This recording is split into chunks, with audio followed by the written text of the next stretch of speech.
Continuando, capítulo 1, seção 3. A fé em Jesus e os penhores espirituais. De onde tiravam esses homens a convicção que proclamavam tão alto? Jesus de Nazaré, cujo destino humano e cuja missão divina Pedro resumira perfeitamente em tão poucas palavras, proclamara-se o Messias.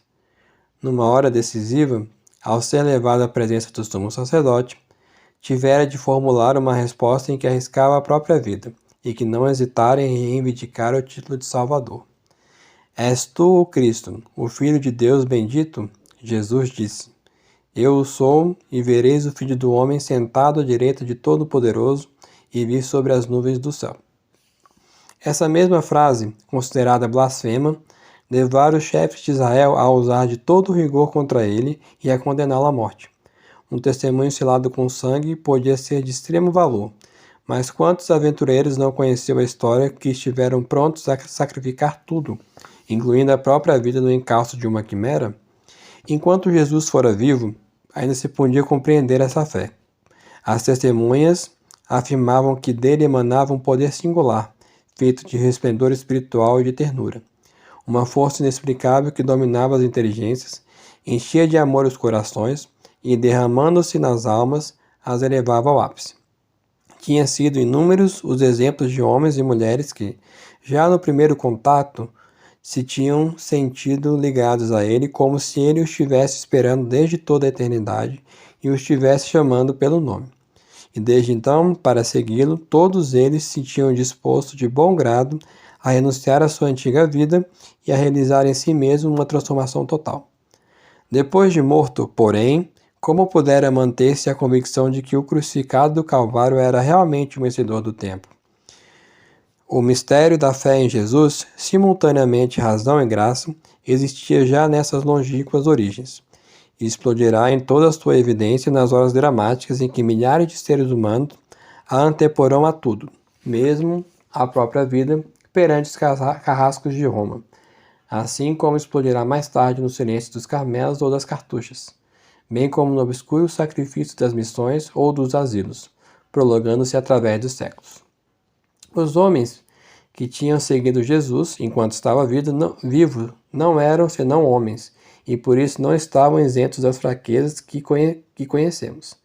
Quando o Sinédrio decidira por fim ao movimento do Galileu, parecera ter sido bem sucedido. O terror tinha dispersado o pequeno grupo, e o primeiro dos discípulos chegara a renegar o mestre. Ao pé da cruz via-se apenas um punhado de teimosos, sobretudo umas mulheres. Os outros tinham fugido para se esconderem, conforme se dizia em alguns dos túmulos helenísticos que se erguiam lá no fundo dos barrancos. Por que seria então que uns judeus piedosos, bons cidadãos da cidade santa, se mantinham fiéis à memória desse agitador vencido, que deveria parecer-lhes alguém justamente punido pelas autoridades? A semelhantes perguntas, os membros da comunidade dos irmãos davam uma resposta situada no plano das realidades sobrenaturais que deviam manifestar-se à era messiânica. Sim, eles acreditavam em Jesus Messias, apesar de tudo, apesar do atroz desfecho de seu destino terreno, não por um simples apego sentimental, mas porque estavam na posse de provas flagrantes de seu caráter providencial. Essas garantias sobrenaturais eram 3, e todos os livros escritos pela primeira geração cristã, os evangelhos, os atos e as epístolas, sublinhavam a sua importância e mostram que era sobre elas que repousava a fé. A primeira fora dada pelo próprio Jesus, na véspera de sua morte, na noite de quinta-feira, partilhando com seus a sua última ceia pascal, partira o pão, tomara uma taça de vinho e dera graças, dizendo: Este é o meu corpo que é entregue por vós. Este cálice é o Novo Testamento em meu sangue, que é derramado por vós. Os gestos sintetizavam numa fórmula sacramental o ensinamento sobre o qual ele insistira muitas vezes. 4 vezes, pelo menos, advertira os seus do drama que havia de pôr fim à sua missão sobre a terra, frisando a necessidade inelutável da sua morte e o sentido sacrificial que comportava. Em Cafarnaum, no admirável discurso sobre o pão da vida, tinha precisado antecipadamente esta doutrina. Eu sou o pão vivo descido do céu. Se alguém comer deste pão, viverá para sempre. E o pão que eu darei é a minha carne para a salvação do mundo. No entanto, Jesus não fora compreendido naquela ocasião. Cegados pela imagem muito difundida em Israel de um Messias glorioso e predestinado à vitória, os discípulos e até o próprio Pedro haviam se recusado a acreditar na necessidade desse sacrifício. Mas, ao se deterem nos fatos, e uma vez transposto o momento bem compreensível da perturbação emocional, a morte do Mestre tinha assumido uma importância decisiva para a fé dos seus. Em primeiro lugar, essa morte provara de forma evidente os seus dons proféticos. Além disso, estabelecer entre ele e os seus discípulos um laço que nada poderia quebrar, uma vez que era o laço de uma participação na sua vida divina, conforme a própria promessa. Por fim, como ele também dissera, era o sinal de uma nova aliança.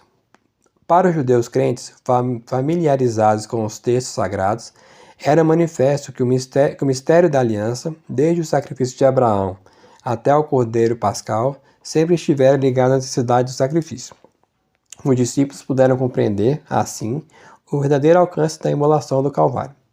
Da mesma forma como Israel, no decorrer dos séculos, tinha ido buscar a sua força na convicção inquebrantável da antiga aliança com Deus. Assim, os fiéis de Jesus iriam enfrentar a história apoiados na certeza de que a morte do Mestre era, para eles, o penhor de uma nova aliança. Por outro lado, o caráter sobrenatural do destino de Cristo tinha sido confirmado, com todo o esplendor, pelo mais admirável dos milagres, a ressurreição. Quando, na manhã daquele domingo de Páscoa, as santas mulheres tinham chegado ao túmulo, encontrando-o vazio, haviam corrido a levar a notícia aos discípulos aterrados, e jorrara sobre eles uma torrente de luz. Mas este efeito não foi imediato. O fato parecia tão inacreditável que houve uma certa hesitação em admiti-lo. Desconfiara-se daquelas histórias das mulheres. O próprio Tomé quis ver antes de acreditar, mas, confirmada por numerosas testemunhas, a ressurreição passou a ocupar um lugar central na nova fé. Tornou-se o fecho da abóbada do edifício doutrinal. Foi assim que Pedro o proclamou solenemente como uma certeza.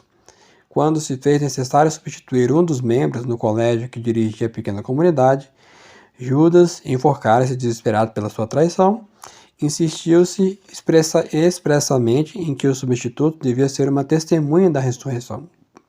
Isso está em Atos 1. Mais tarde, o maior mensageiro da nova fé, São Paulo, escrevendo a um grupo de fiéis, havia de exclamar: se Cristo não ressuscitou, vã é a nossa pregação, vã é a nossa fé, conforme a primeira carta a Coríntios, 1 Coríntios, capítulo 15, versículo 14. Que significava, portanto, esse penhor da ressurreição, não apenas uma promessa da ressurreição pessoal. Cristo ressuscitara como primícias daqueles que morreram. Ele não realizava somente a antiga expectativa dos homens, aquela que as grandes vozes proféticas de Israel, Isaías, Daniel, Ezequiel e Jó haviam formulado. Com este esqueleto revestido de carne, verei a Deus. Não respondia somente à interrogação semi-dissimulada e semi-inquieta do pagão Sêneca. Para que eu acreditasse na imortalidade, seria preciso que um homem ressuscitasse. A ressurreição estabelecia na alma dos fiéis a certeza da sua vitória. Se a promessa que Jesus fizera de ressuscitar ao terceiro dia se realizara, e era de todos a mais difícil de cumprir, as demais haviam de realizar-se também, principalmente aquela em que dissera que venceria o mundo, e que os seus assistiriam ao seu regresso em glória. Além disso, não tinham eles visto com seus próprios olhos a primeira manifestação dessa apoteose?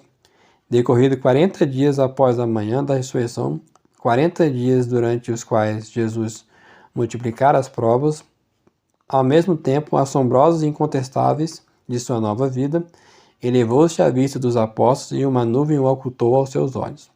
A ascensão não constituía também um sinal, porque nunca ninguém subiu ao céu senão aqueles que desceu do céu, o Filho do Homem.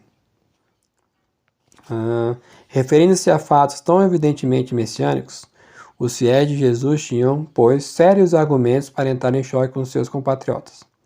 Mas teriam eles a força necessária para sustentar esses argumentos e enfrentar a opinião quase geral que rejeitava o messianismo do Mestre? E para se oporem à autoridade da condenação judicial? Pois foi-lhes dado ainda um terceiro penhor. Era uma promessa do Mestre. Eu vos enviarei o Espírito Consolador. Dissera ele, e quando ele vier, o Espírito da verdade guiar-vos-á para a verdade completa. No dia de Pentecostes, cumpriu-se essa promessa. Quando estavam todos reunidos no mesmo lugar, produziu-se de repente um ruído do céu, semelhante a um vento impetuoso, que encheu toda a casa em que estavam sentados. Apareceram-lhes repartidas línguas como de fogo, que pousaram sobre cada um deles. E todos ficaram cheios do Espírito Santo e puseram a falar em línguas estranhas, conforme lhes era concedido pelo próprio Espírito.